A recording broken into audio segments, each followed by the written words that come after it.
We speak to Pag-asa Weather Specialist Munir Baldomero. Magandang hapon po. Si Lord po at si Denise. Yes po, Sir Lord and Ma'am Denise. So magandang hapon at magandang hapon din po sa lahat ng ating taga-subaybay.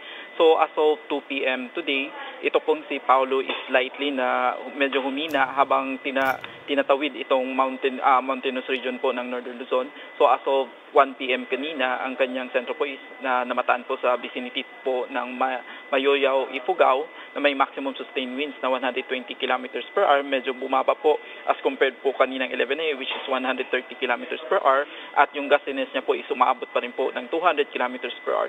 Kasalukuyan pong kumikilos po ito west-northwest sa bilis na 30 kilometers per hour.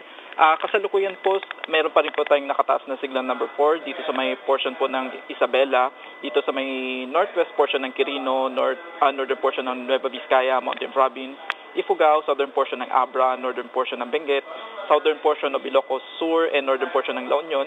Signal number 3 dito po sa may northern and central portion ng Aurora, nalalabing bahagi po ng Isabela, rest of Quirino, central portion of Nueva Vizcaya, Kalinga, central portion of Abra, the rest of Benguet at the rest of Ilocos Sur and La Union. Then signal number 2 dito po sa central and southern portion ng Cagayan, the rest of Nueva Vizcaya, Apayao, rest of Abra, central and southern portion of Ilocos Norte, Pangasinan, central portion of Aurora, northern portion of Nueva Ecija, northern portion of Tarlac, and northern portion of Zambales. Signal number 1 sa Batanes, nalalabing bahagi po ng Cagayan, including Babuyan Islands, nalalabing bahagi po ng Ilocos Norte, the rest of Aurora, the rest of Nueva Ecija, the rest of Tarlac, Bulacan, Pampanga, the rest of Zambales, northern portion of Quezon Province including Polillo Island and Camarines Norte.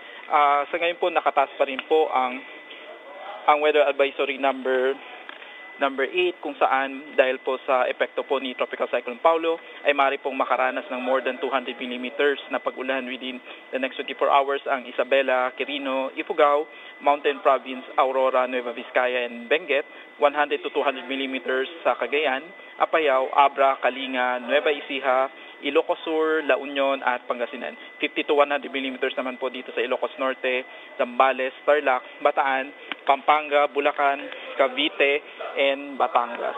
Dahil po sa epekto po ni Paulo ay maaari po makaranas ng strong to gale force gust o yung biglang bugso na malakas na hangin. Ang mga areas po na hindi kasama sa wind signal katulad po ng Bataan, Metro Manila, Calabarzon, Bicol Region, Panay Island, Occidental Mindoro, Oriental Mindoro, Northern Samar at Eastern Samar. Nakataas pa rin po ang storm surge warning number 9, particular dito sa mga exposed local localities po ng Ilocos Norte, Ilocos Sur, La Union, Pangasinan, Zambales, Cagayan, Isabela at Aurora kung saan maaari po sila makaranas ng wave height na maaari po umabot ng 1 hanggang 3 metro within 24 hours. Sa ngayon po, nakataas pa rin po ang gale warning dito po sa seaboards ng Northern Luzon and Eastern seaboards ng Central Luzon. Kaya yung pinag-iingat po natin ang ating mga kababayang mangingisda at may maliliit na sasakyang pandagat na iwasan po ang paglayag ngayong araw.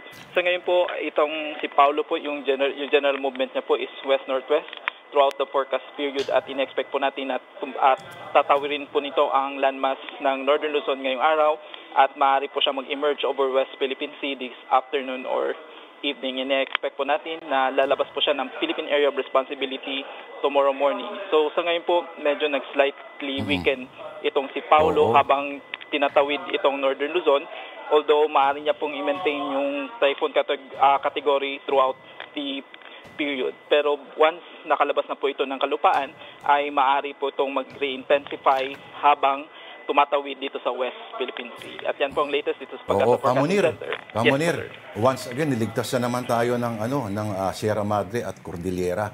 Pero kamusta ho ba yung dala nitong ulan? Itong si Paulo, sir.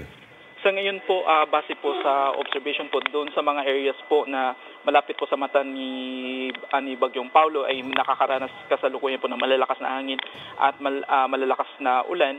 Pero itong outer periphery po o yung mga rain bands po is nagdadala lang po ng moderate to at times heavy rains. Pero ang napapansin po natin medyo malalakas po yung hangin na dinadala po nito. Sir Munir, ito pong pwera po kay Paulo, meron pa po ba tayong ibang binabantayan na weather disturbances? As of now po, wala po tayong nakikitang anumang formation po ng cloud cluster sa loob at labas po ng PAR except po dito sa ongoing na po na pagtawid ni Paulo sa kalupaan ng Luzon. Ito bang nararanasan natin sa Metro Manila, itong buong araw, sir, na makulimlim at may mga kaunting pag-ulan, kay Paulo ho to?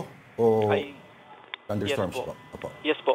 Bahagi pa rin po yung mga pag-ulan na naranasan over Metro Manila and the rest of Calabarzon is kasalukuyan pong dala ni Tropical Cyclone Paulo and itong areas po ng Negros Island region, Central Visayas and Mindanao ay ito yung mga localized thunderstorm naman po. Buti hindi ho nagpapakita ng sigasig ngayon ang habagat, Kamuning. Yes po. Bali sa ngayon po ay kasi papunta na po tayo sa termination ng southwest at magta-transition na po tayo to northeast monsoon. Kaya po sa ngayon po yung habagat po hindi na po ganun kalakas kaya hindi rin po natin nararamdaman yung epekto niya kahit meron po tayong presence ng tropical cyclone over northern Luzon. All right. Maraming salamat po sa oras niyo. Si Kamuning Baldomero ng Salamat Pag-asa Weather Forecasting Center. Thank you, sir. Thank you po.